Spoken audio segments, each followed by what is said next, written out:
In studio, Professor George Lakoff, one of the world's best-known linguists, distinguished professor of cognitive science and linguistics at Berkeley, and now the author of The Political Mind, Why You Can't Understand 21st Century American Politics with an 18th Century Brain. Look at that. It looks beautiful. It's even got a brain on there and everything. Professor Lakoff, great to have you here. Great to see you again. All right. So, obviously, everyone knows about Don't Think of an Elephant, New York Times bestseller, etc. What do we got in the new book? What's The Political Mind about? Well, one of the problems that a lot of people had with the previous books that I never put the science in. I'm a cognitive scientist, a linguist. I've been doing this for many years. And it turns out in the past 30 years, neuroscience and cognitive science have discovered that our normal view of the mind is not correct, and that matters for politics.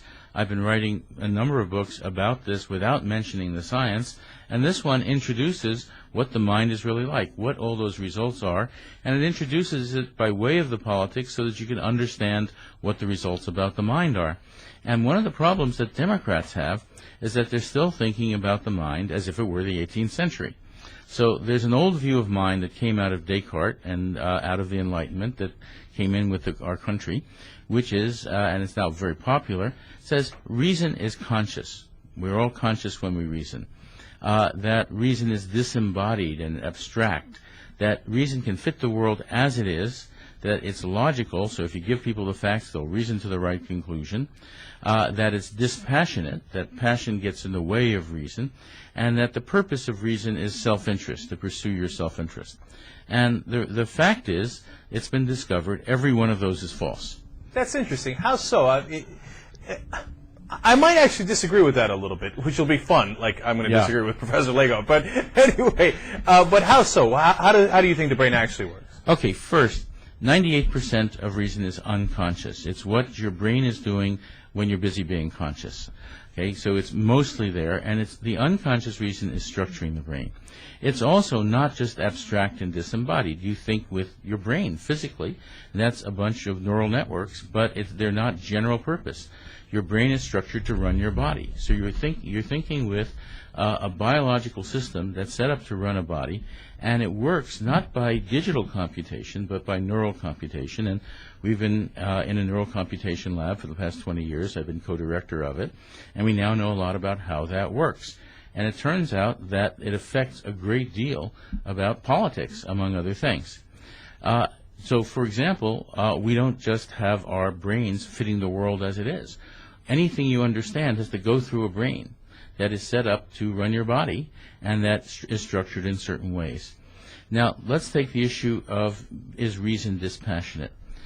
Suppose you have a stroke or a brain injury that doesn't allow you to feel emotion. Does that make you super rational, like Mr. Spock? No. It turns out that you can't be rational at all. That's interesting. How so? What happens? Well, imagine this. How would you know what to want? If you wouldn't know if it would like it or not like it, if like and not like didn't mean anything to you, and you didn't know how other people would react emotionally to you, you couldn't make a decision. And that's what happens to these folks. Now, why is the brain set up in such a way that your reaction to people is like that?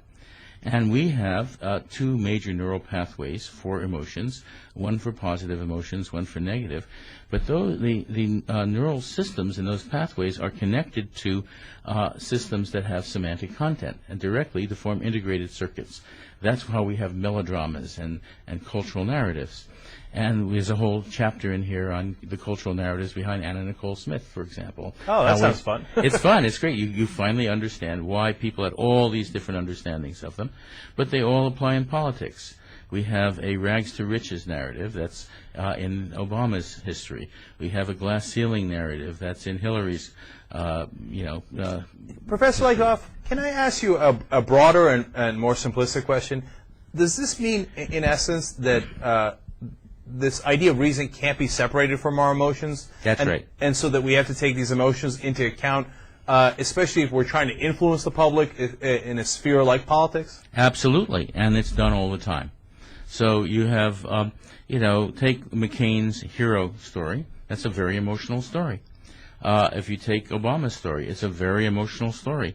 And those stories are crucial, and they use more elementary stories like the rags to riches narrative that is used all over the place.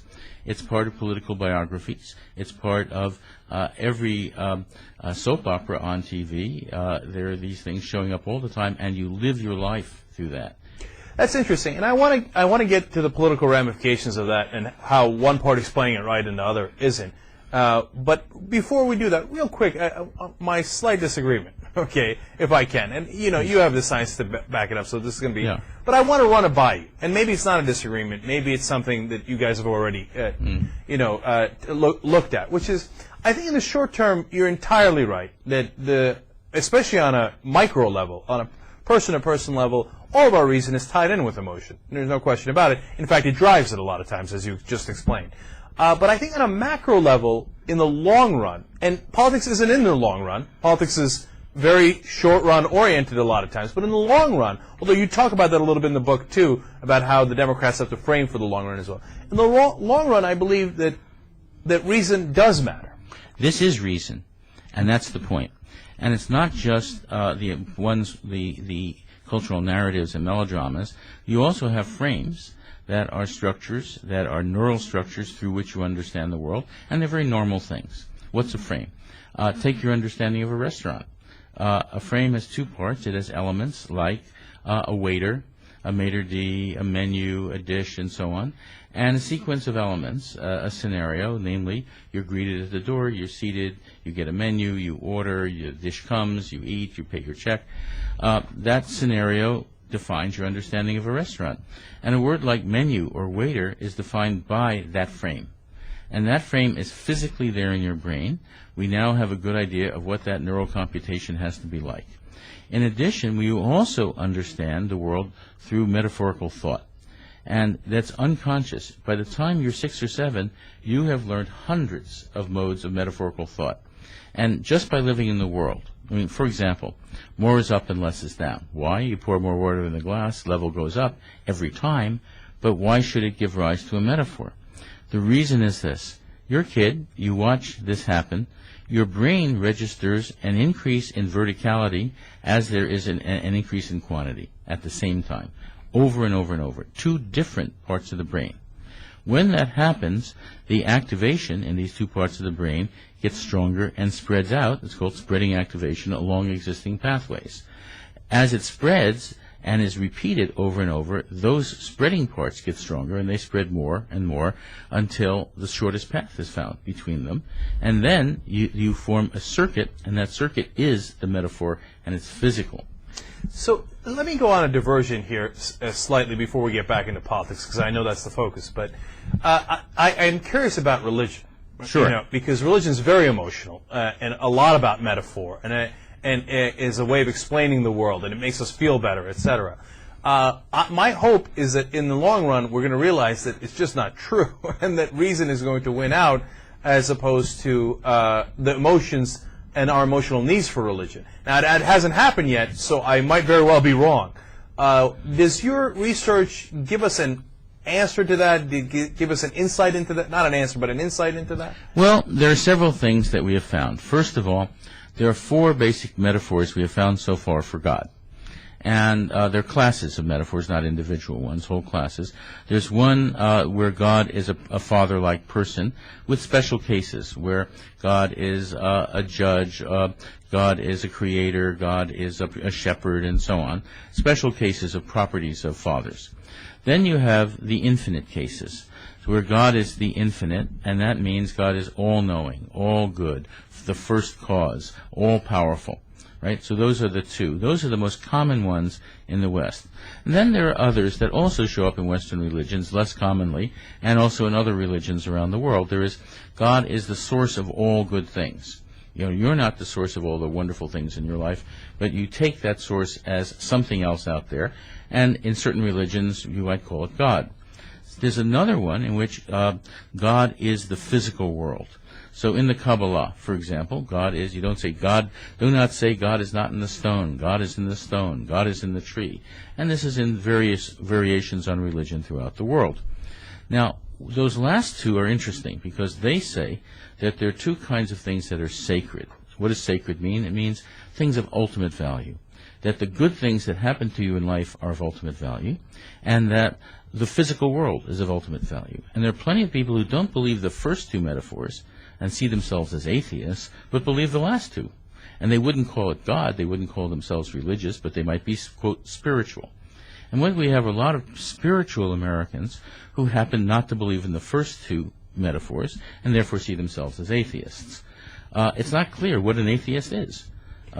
So am I right in assuming then that it's possible that we could retain an emotional connection that is spiritual in nature and still use our reason to be able to understand what is and is not, relatively speaking, true? Our reason is metaphorical. All these things I mentioned are part of real reason. Mm-hmm. I'm not saying we're not using. The old view of reason is just false. Mm-hmm. We really reason in terms of frames and narratives and metaphors and things of that sort. That's the way it really works. And that gives rise to our moral systems. It gives rise to our political systems. Does that make truth variable? Truth has to do with understanding. That is, you can't say something is true or false if you don't understand what it is. But understanding depends on how you frame the situation, on the metaphors you bring to it, and the narratives you bring. So first, in order to ask about truth, you have to ask how you're framing the situation, how you're understanding it. Then you ask, does the fact about the situation, the real experience of it, fit your understanding? If it does, you say it's true. If it doesn't, you say it's false. So the sky is only blue because we see it as blue. That is our frame. And so it seems true to us that the sky is blue, but it's not. It's worse than that. Okay. It turns out that color isn't out there in the world. Color arises from four factors. Two in the world, which is reflectances and lighting around an object, and two of them that are internal to you.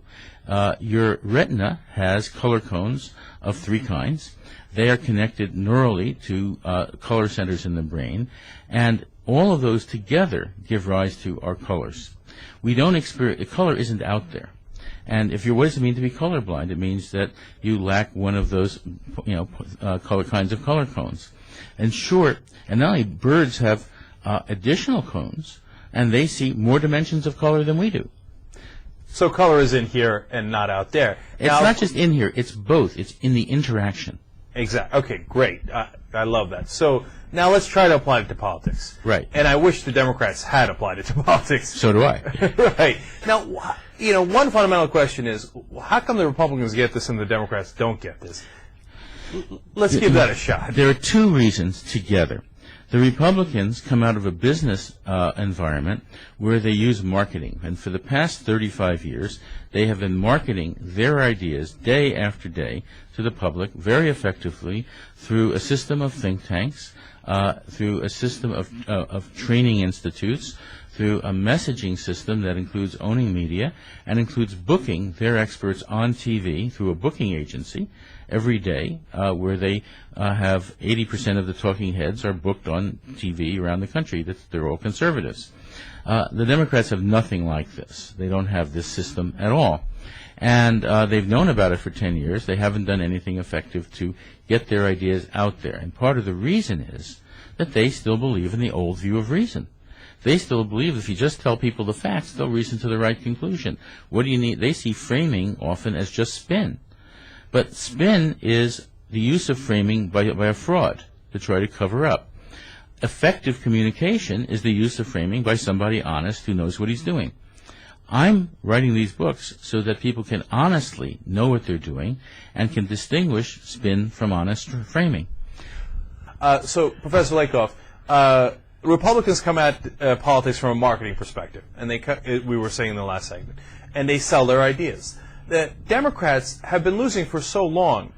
At what point does their reason kick in? Or do they have an emotional need to lose? I mean, what is happening? Why don't they understand these obvious framing issues? They went to college. That's a problem. It's a problem because if you went to college and you took Introduction to the History of Political Thought, you learned about Enlightenment reason. And you learned about this false view that says it's all conscious, it fits the world directly, if you tell people the facts, they'll reason to the right conclusion. All of that stuff lies behind the entire democratic policy framework. That's why you get interest group politics. They assume that everything is based on self-interest. But we now know from neuroscience that that's not so. An amazing thing was discovered in 1996 in Parma, Italy, that we have in our heads what are called mirror neurons. Neurons that fire when we either perform an action or we see someone else perform the same action. And that these are connected to our emotional regions in such a way that we can tell if someone else is happy or sad or in pain by looking at them, and then we can feel someone else's pain.